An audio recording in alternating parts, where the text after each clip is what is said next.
Ողջույն։ Տեսել եք ինչ է կատարվում աշխարհում։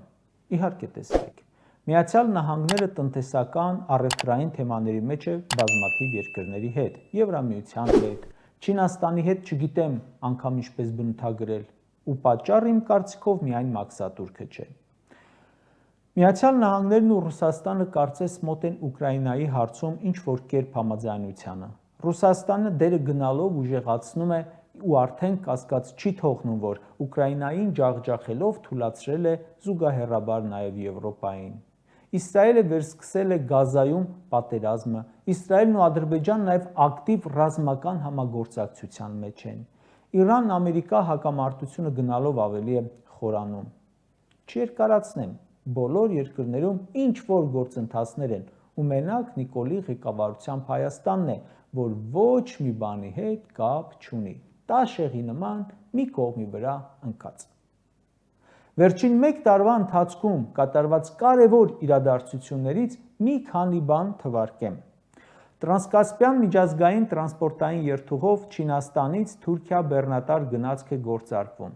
անցնելով Միջին Ասիա, Կասպից ծով, Ադրբեջան, Վրաստան եւ հասնելով Թուրքիա։ Ադրբեջանը, Թուրքիան, Վրաստանը, Բուլղարիան Բաքվում հուշագիր են ստորագրել կանաչ էներգետիկ միջանցքի մասին։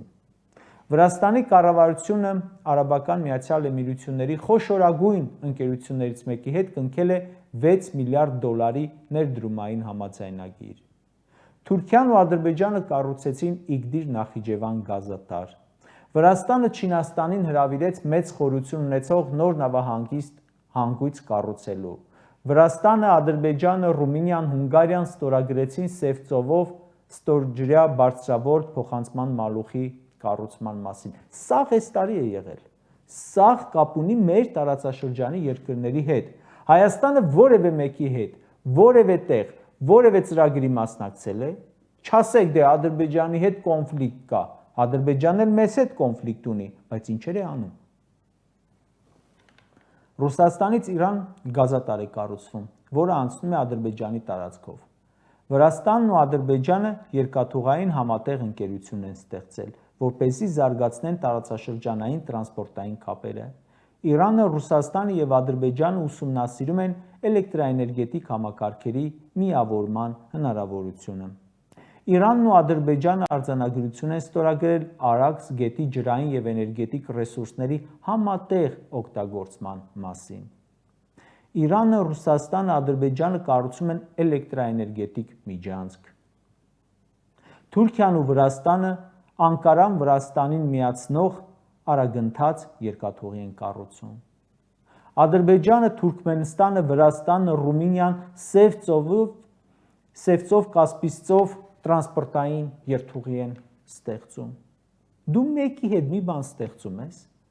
Մեգա նախագիծ է Հնդկաստանը Իրանի տարածքով Ռուսաստանին կապող հյուսիս-հարավ տրանսպորտային միջանցքը։ Ինչու Հայաստանը դուրս թողեցիք նախագծից։ Ադրբեջանը դիմել է BRICS-ին միանալու համար։ Թուրքիան եւս դիմել է։ Հայաստանը հպարտորեն հայտարարել է, որ չի միանալու, չի դիմելու։ BRICS-ը մի կազմակերպություն է, որը ներառում է աշխարհի բնակչության գրեթե կեսը։ Մոլորակի տարածքի 1/3-ը։ Սաղ ձգտում են BRICS։ Հայաստան ասում է, չէ, մենք գնում ենք խորտակվող Եվրամիություն, չնայած որ այնտեղ չեն էլ ընդունում։ Այս սաղ թվարկածս նախագծերը ժողովուրդ ջան, թե տնտեսական նշանակություն ունեն, թե աշխարհաքաղաքական, թե ռազմական, այն որ Նիկոլն ասում է ապագա կա ապագա, ապագան էս է, մենք դուրս ենք մնում այդ ամենից։ Հայաստանը դարձրել եք ոչ մեկին չպետքական մի բան, որը դուրս է մնում էներգետիկ, ռազմական, աշխարհաքաղաքական նախագծերից։ Այն դեպքում, երբ առաջ անգամ անհավանական պրոյեկտներ էինք անում։ Մեզ օրինակ էին բերում, մեզ հետ քննարկում էին, մեզ առաջարկում էին, հաշվի էին նստում։ Այս սաղ քեզ շրջանցել են, ոչ մեկի հետ կապ չունես։ Մի հատ բան ես օրինել, անունը դրել խաղաղության խաչմերուկ։ Արդեն սաղ երկրները իրար հետ պայմանավորվեցին։ Հələ դու խաչմերուկիդ բուկլետն ես ցույց տալիս, որը նայում դեմքիդ ճպտում են, հետո տանում մոտակա աղբարկղը գցում։ Սաղ իրար հետ համատեղ զարգացման պայմանագրեր են ստորագրում։ Իսկ դու ես 7 տարում 3 հատ թուղթ ես ստորագրել։ Մեկը նոյեմբերի 9-ի հանձնումն է, մյուս երկուսը Պրահայի ու Գրանադայի հանձնումները։ 7 տարի իշխանության է, հələ ասում է աշխարհը մեզ համար շարունակում է մնալ անծանոթ վայր։ Հետո խոսում է, որ 7 տարի անգրագետել մնացել են։ Այո, անգրագետես, նաև անկանխատեսելի, նաև անթասիբ, նաև անինքնասեր, ու աշխարհը այդպես է ճանաչում։ Բաքու կարծիքով, եթե մենք քեզ ճանաչում ենք որպես հող հանձնող, աշխարհում քեզ այդպես չեն ճանաչում։ Դրա համար էլ չեն ուզում հետդ խոսել, պայմանավորվել։ Դրա համար ենք ասում, հեր գնա, որ մեզ մոտ մի բան ստացվի։ Որտեղ կա համաժողով, մասնակցում է, այսպես բուկլետն առած գնում մասնակցում են, ելույթ են ունենում, ու արդյունք չունեցած հետ են գալիս։ Նիկոլը Բրիքսին մասնակցեց, հետո ինչ։ Վահագն Խաչատուրյանը գնում է Բրյուսել, ինչ որ համաժողովի ու հայտարարում, որոշ երկրներ շարունակական ջանքեր են գործադրում, որ Հայաստանը մեկուսացնեն տարածաշրջանային եւ անդրտարածաշրջանային ծրագրերից։ Դուք արդեն մեկուսացել եք, ու ոչ թե որոշ երկրների պատճառով, այլ ձեր քաղաքական փոփոխական կողմնորոշումներով, անհասկանալի կեցվածքով, խոսույթով։ Սաղ աշխարհին հայտնի է, որ Ռուսաստանը ուժեղանում է հիմա։ Այս ֆոնին ձեր արտգործնախարարը ԱՊՀ նիստին չի մասնակցում, որովհետև Ռուսաստանում է։ Գնում է Թուրքիայում, Անտալիայում ինչ-որ միջոցառման։ Ինչ արդյունքով է հետ գալու։ Պատվիրակությամբ գնացել եք Թուրքիա, քո բանագնաց Ռուբինյանն ասում է, շատ լավ հանդիպում եմ ունեցել նրանց բանագնաց ՔԼՉ-ի հետ, ՔԼՉ-ն էլ ասում է, հարաբերությունների բարելավման մասով նորություն չկա։ Երևի չեն թռել դեմքներիդ, արդեն համարում եք շատ լավ հանդիպում։ Մի հատ աշխարհի քարտեզը դիր դեմդ ու մի երկրի վրա մատը դիր, որին դու պետք ես։ Առաջ պետք է իր գործոնեիր, քո դիվանագիտությամբ, քո բառապաշարով, Արցախով, դաշնակիցներով, ռազմավարական գործընկերներով, Սփյուռքով, հիմա ոչ մեկն էլ չունես, դուխ էլ չունես, դիմադրություն էլ չունես, խելքն էլ վրա դիր։ Ամեն ինչից պոկել ես, կտրել ես ու դարձել ես լրիվ անիմաստ։ Նիկոլն ասում է, կարևորը ոչ թե այն է, որ պրոբլեմ ունես, այլ այն է, որ հասկանաս, որ պրոբլեմ ունես։ Հիմա դուք չեք հասկանում, ինչի մեջ եք։ Իրան-Հայաստան երրորդ բարձրավոր գիծեիք սարքում։ Ինչ եղավ։ 7 տարի ամեն օր հայտարարում եք նոր ատոմակայանի մասին, հիմքը փորել եք, ռուսական վարկը հետ տվեցիք, թե բա մենք ռուսների հետ չունենք, Ամերիկայի հետ կբանակցենք։ Ու այդ Ամերիկայի դաշնակից Թուրքիան ռուսների հետ համատեղ արդեն երկրորդ ատոմակայանն է սարքում, որովհետև ըստ երևույթին ավելի ձեռնտու է էժան,